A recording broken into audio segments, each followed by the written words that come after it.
So yeah, I want to start with cell therapy a bit at large. I mean, you've basically launched the first CAR-T approved in the US. I mean, Kymriah was Novartis, and then basically the first approved allogeneic cell therapy with Atara. So I'm just wondering, maybe starting with a bit large question, but how do you look at cell therapy as a field as of today? I think the field is still very exciting today.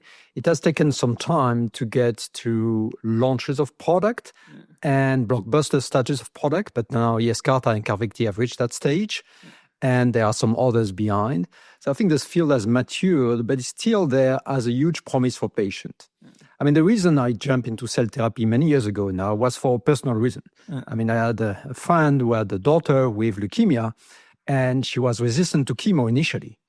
And ultimately, she had no choice. So we were trying to find a solution. That was 2012. Okay. It was just the beginning with, you may remember, Emily Whitehead, the first young kid treated at UPenn by Carl June and his team that was saved by first Kymriah, the starting point of Kymriah.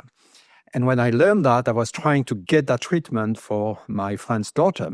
Fortunately enough for her, she ultimately responded to chemo, got into CR, she had a donor, a brother, and she was saved by a transplant. That's how I got interested in cell therapy, because it was truly transformational and able to do something for patients that nothing else was able to do. And this is still the case today. This is still the case today. Now, the path to having many products developed, approved, registered, and become really important revenue generator for companies has been much longer than expected.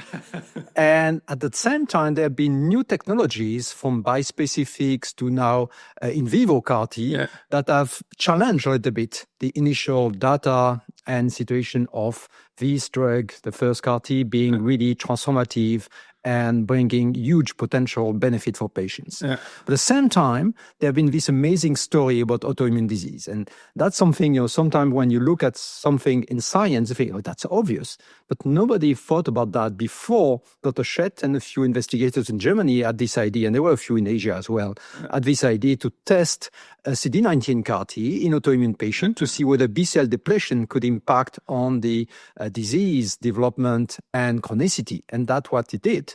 And ultimately, these treatments have shown that you can completely deplete the B-cell for a few months. That allows to deplete the clonal cells that are responsible for autoantibodies, which then do not grow again. So you have this amazing situation of drug-free, symptom-free period for a couple of years at least in many patients. So the field is still extremely exciting for me and is moving forward. You're touching on a lot of topics I wanted to jump on as well. Maybe, and one of them, you mentioned the commercialization, which was trickier than expected. Can you go, I mean, a bit more in details there? And also I'm curious because Kymriah, you are basically first, but at the end, now you have, I think it's generating less revenues than Yescarta and CARVYKTI. So I'm curious also of how do you look at this one? I think at the end of the day, it's about data and clinical data. That's what makes a difference. I mean, these treatments were truly revolutionary in the sense that they were making huge progress for patients. They were curing leukemia in kids. They were having significant level of CR and prolonged CR in lymphoma and in multiple myeloma. I mean, multiple myeloma is now a chronic disease by many aspects, thanks to the CAR-T that have been developed there. Now, commercialization was very challenging at the beginning, indeed, because it was a very complex logistics, supply, and pricing, reimbursement, and the way just to access patients was complex. I remember when we launched Kymriah, we had to certify the centers. Can you imagine, especially in the US, when you have these big centers like Dana-Farber, like even UPenn was at the origin of it. We had ourselves at Novartis to certify the site so we could use Kymriah in a commercial setting. So that was very unique when you have a pharma company having to come with a team of people to an hospital in the US, very well-known, very famous type of tertiary hospital, to tell them, okay, we're here to certify you, to confirm that you are able to use our product. That was quite something, I can tell you.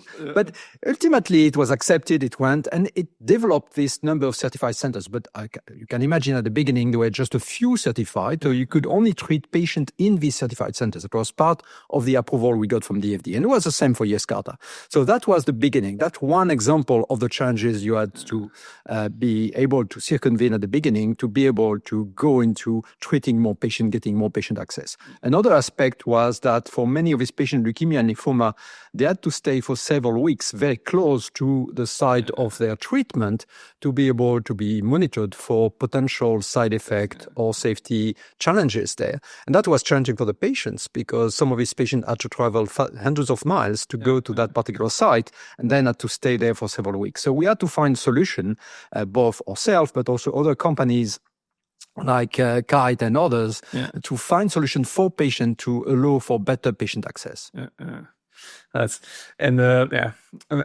the technology side, you also mentioned like autologous versus the other ones, and now in vivo. I think it's quite an interesting evolution, and I started looking at CAR-T like 2014, quite like in detail when I'm starting my first company, and I remember like there was overexcitement about autologous because the results were amazing. And then there was even more excitement, or as much excitement for Allogeneic because, it was like the next generation and could come pretty quickly, but it took way longer than expected. I mean, still in oncology, it's still quite far away from having Allogeneic on the market, at least I think so. And now there's a huge excitement for in vivo CAR-T. I think just this year I looked up at some deals. It's crazy. I think at least I wrote four deals that are 300+ million in cash, some in the $1 billion from all the big players. So how do you look at this from a technology point of view? I think hype and excitement is certainly coming from the data and what these data could mean for patients. And when coming back to the origin, when Carl June and at UPenn, Michel Sadlin at MSKCC were really starting the first patient being treated and so on, the result they got were a little bit challenging at the beginning. There was some safety aspect. You had to handle CRS, and they have to learn how to handle CRS and so on. But progressively, the data were so convincing, so exciting, that this created a lot of excitement, not only from patients, from physicians, but also from the industry at large, biotech and pharma. And that led to this first wave of biotech being created or being acquired, whether it's Juno or Kite. Then you had Allogeneic, and Allogeneic created a similar type of wave at the beginning of excitement. But it took longer than expected to be able to bring this to the market. We can come back to that in a minute. And now it's about in vivo CAR-T, and all this technology makes sense. All these technologies are great technologies. All these technologies could make a big difference. Now it is about execution and the ability to transform a few patients like what we have right now in vivo CAR-T into a true development, a regulatory supported type of development that will lead to approval and launch. So that's still a long way, but I think I'm personally very excited to see all of this development. And by the way, it's not a situation where this development, the new development, will just make obsolete everything before.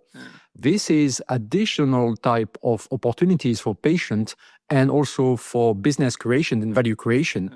But still, you have to develop product by product, indication by indication. Center by center. That's going to take time.